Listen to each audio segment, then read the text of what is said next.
more raw. Our Joker's a little bit more fucked up. I think what's really sad right now is that my air conditioning is on. Yeah. And this is still happening. And it's still hot as balls in my house. I'm gonna go back to Washington. It's gonna be... Leland did bring the rain with him, though. I didn't even mention that. It rains. We went to go see Inception, and it was like 7 o'clock at night, and still like 101 degrees outside, and it started raining. And not even like, hey, it's lightly sprinkling. Like, it started, for me at least, probably not for you, but for me, I would be like, that's rain. Like, it was raining. It was nothing. I was concerned. I was concerned for my girlfriend's driving. Like, yeah, you're like, people don't know how to. You have to be careful. People don't know how to drive rain. And your girlfriend, she's like, where are my windshield wipers? Yeah. Like, you people where are don't they? use We your don't windshield know. wipers? We don't know. I know exactly where mine are. It's just like, yeah, we have no clue. I'm like, I just turned on the brights. Shit! Ah, my blinker. Ah. Oh yeah, I can't. It's bad. It's the rain. It's weird. My number 3 pet peeve are babies and/or children in R-rated movies. A little similar to yours about not talking. And I think I've seen the movies that I can recall where babies have cried, and my initial reaction was, why is this kid in this film? I saw Precious and I heard a baby crying. I think I saw Kick-Ass and heard a baby crying. There were a lot of kids in my Kick-Ass theater. I couldn't believe it. And I mean, I understand kids movies. That's totally fine. Bring them to Toy Story 3. Bring them to Despicable Me. Bring them to Alpha and Omega, because I won't be there. But don't bring them to Inception. Don't bring them to Shutter Island. Don't bring them to The Ghost Rider. Like, if thankfully there wasn't, but like if towards the end of The Ghost Rider I had heard like kids crying, I'm like, what is this kid doing here? I get it, parents, that you don't have the money to afford a babysitter. Yeah. But you made that decision when you had a baby. You wait for it on Netflix like the rest of us. Here's a terrible story that I haven't told in the story before. When I saw Grown Ups, I don't think I've mentioned this. I don't think.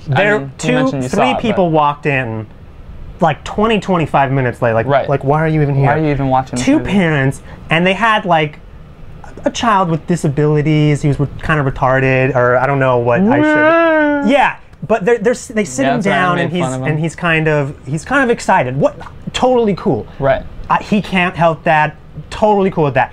But it was the parents who were like even dumber than he was. Yeah. And they kept taking him out of the wheelchair and like sitting him on their laps. Ugh. And the kid clearly didn't. My eyes in the video. He clearly didn't want to sit on the lap, and he would just start squirming when they put him in the lap. Can you do that one more time, just for the? He would start squirming, and then they would put him back in the wheelchair. But then the mom would be like, "Oh no, give him to me." Yeah. And then he would start squirming. They put him back, and then the dad would like wheel him over to the other side and wheel him back. I was like, "What are you people doing here?" Especially for grown-ups. Like, let's be honest. I'll be honest. If I was a parent and had a little kid, I would probably take him to the midnight screening of Inception and be like, "I hope to God you shut your mouth for the next 2.5 hours," because I would not wait for that. To be fair, though, I think you might have to be retarded to enjoy grown-ups. So maybe it was an appropriate film for the kid. I did kind of enjoy. Maybe the parents knew the marketing concept, and they were like, little Timmy's gonna love it. And it was just so uncomfortable because it was something in the room that everyone was just like, Timmy! But no one can say anything. Yeah. I mean, I totally feel for them and everything, but they just... It's just wrong. It's just wrong. Yeah. Don't bring your babies. Anyhow, your number 2, sir? That was my number... My number 2 is the funny guy. The funny guy. And he's typically 13 or 14, and he's not funny. At all? Not at all. He's the funny guy, but he's not funny. That's gotta hurt! Yeah, I know. He just got kicked in the balls. Like, this is... We're seeing year 1, and this is terrible. And you're not any funnier. You're making it worse. Yeah, 13, 14-year-old kids who think it's funny to yell stuff. It's not... Unless you're seeing The Room in Los Angeles at midnight. Yeah. That's when you can yell. If you are that 13, 14-year-old kid that yells, go to The Room at midnight. You're going to have a blast. You're going to be like, I am with my people.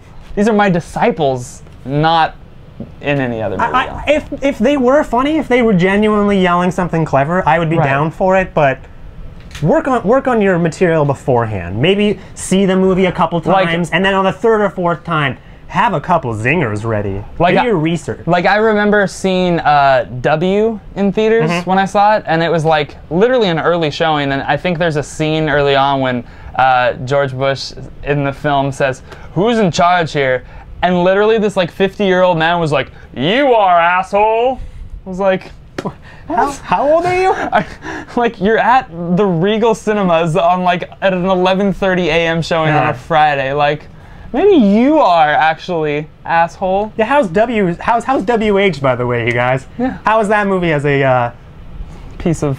I think I gave it a pass when I first saw it. I think I gave it a 2.5 out of 5. I think I gave it like a 3 or a 3. I wanted to like it, but how's your George Bush movie? What are you gonna do? I don't know, Phil. I got nothing, Phil. My number 2 is cell phones in general. I kind of bulked it all into one category. I've rarely gotten the person that picks up their cell phone in the movie theater recently. I used to always get insane. that. I do think that it is funny and really sad and says so much about our society that, I mean, you went to the ArcLight, and I've never heard phones really go off in ArcLight, which probably says a lot about the theater. They announce it like 4 or 5 different times normally in theaters, just on the screen. There's like, please silence your cell phones now. There's like that commercial of the chick getting eaten by zombies. They're reminding you, like, shut up and turn off your phone. And even if it's on vibrate, whatever, I'll tolerate the vibration. But it's really funny because at ArcLight, somebody literally comes out and is like, if you guys have a cell phone, an iPod, a pager, anything with light, put it away. It doesn't sound like that because it's some, like, foreign person from, like... If you have a cell phone, a pager... Victor. And announced the kids are all right. And then, like, Miguel introduced Inception last night. I missed Miguel. You missed Miguel. He was fantastic, though. He was so nervous. He was nervous, but it was awesome. Hello, you're going to see Inception. I'm really nervous. I'm sorry. He stars Leonardo DiCaprio. Victor was awesome. Welcome to, and please enjoy, The Kids Are All Right.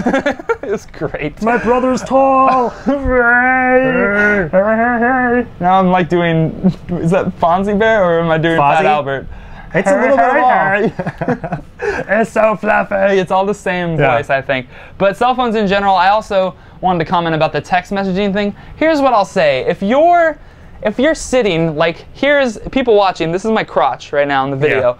Yeah. This is your waist, and you're texting like this, totally cool. Yes. Totally fine. I know it still emits light. I've even done that before, like gone like, I'm gonna I'll do it when really I'm fast. Just like I'm gonna like, and I just fucking make a tent out of my hand. Yeah, like do that. I hate the people that sit in front of me and they're like this. Let me text somebody really fast. Snake. Like, why does your phone need to be this close to your eyeballs? Like, take it down a notch. Cell phones, annoying. Put them away. Stop tweeting, kids.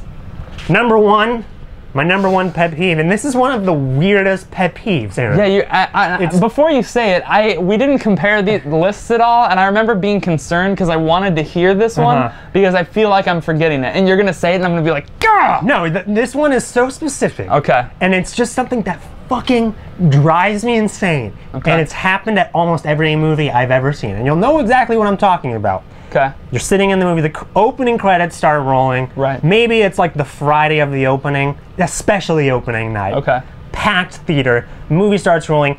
People walk in a little bit late, and they're surprised. Like, oh my god, there's people here? Like, there's no seats left. Where am I supposed to sit?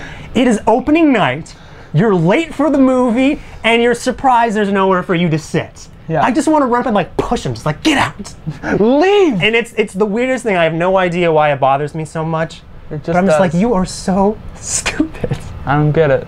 You had to have known that, like, dude, you're coming to see Shutter Island opening night. Yeah, on a Friday night at the and not even like, hi, we're going to go to an indie flick that nobody knows about. Like, you're going to see Shutter Island at the mall at a Friday at 8 p.m. It's gonna be a little crowded. If you're late, you can't be surprised. If you're listening to this and you want to go see Inception, and it is Saturday night currently, and you're like, I'm thinking about going to see Inception, get there a few minutes early. Get there 20 minutes early. Like, not gonna lie, our theater totally sold out. Yeah. Like, complete, like, wall-to-wall people, and it's a big theater, right? Very big. It's a very large Huge theater. Screen. Like, it's almost IMAX-ish. Not quite. Not quite as big, but... Because with IMAX, you're like so close to it, and it's like hovering over you. But it's still... It was huge. Big. It was a huge screen. Love ArcLight.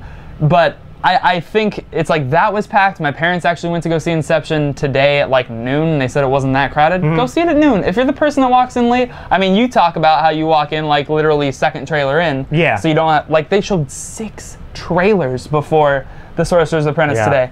Maybe 7. They were and all of them were in 3D. They were all awful too. And they were it was so discouraging. It was like Tangled, the Rapunzel one. It was like Alpha and Omega. Secretariat, the horse movie that we always that was the best trailer of the whole slew. That of was films. like at least John Malkovich is in Megamind, I believe, was up in the mix. Oh, yeah. However, every time I see that Megamind trailer, I'm like, is that not George Clooney voicing that? It sounds like George Clooney. Isn't that Brad Pitt? It's Brad Pitt, but to me it sounds like Clooney. Really?